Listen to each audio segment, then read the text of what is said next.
So, have you seen the F1 film? I enjoyed it. It was a lot of fun. I did my review earlier in the week here on the channel if you guys want to check that out. But Sir Lewis Hamilton is someone who, of course, features in this film, and he's also a producer on it as well. He was heavily involved in the making of the film, kind of the driving consultant, for lack of a better term, when it comes to that kind of role, really, for that kind of film.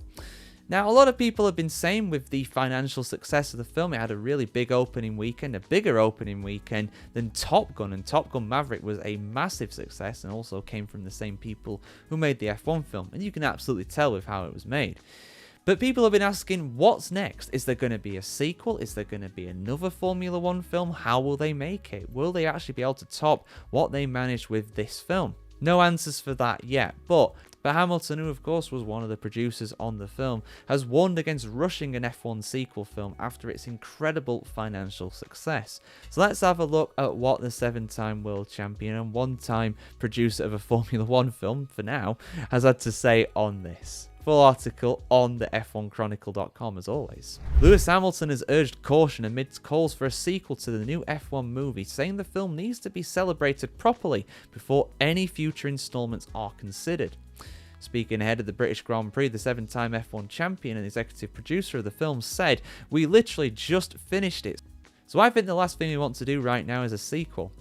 Hamilton explained the intense time commitment required to bring the film to life. It's been 4 years in the making. It was a lot of work, particularly for the director, Joseph Kosinski. It's time away from your kids. And you also need this to just simmer for a while, you know, like, let's enjoy it. Apple's F1, starring Brad Pitt as a veteran driver making a comeback, earned $55.6 million in its opening weekend in North America and $144 million worldwide, making it the tech giant's most successful theatrical release to date. And a lot of people are calling it Apple's first film blockbuster as well, which I think is appropriate given all the hype around it. Despite the strong performance though, Hamilton insisted there should be no rush to capitalise on the momentum. "I think the worst thing we could possibly do is rush into doing a sequel. Most sequels are way worse, so we don't want to rush it.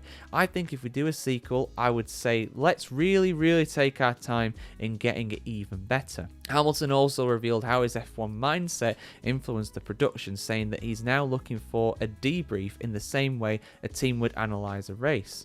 "Let's review what we did, what we could have done better," he said. "I don't know if they ever could do that in the movie business, but it's something obviously I've learned from here." It's what they should do.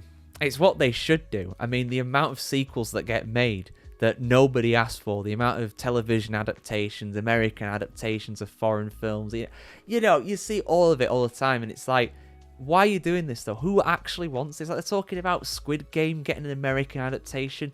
Who wants that? I don't. You know, just for many examples. I mean, there's countless examples where basically they see the dollar signs and they just go for this. Oh, this worked before, so we'll do it again.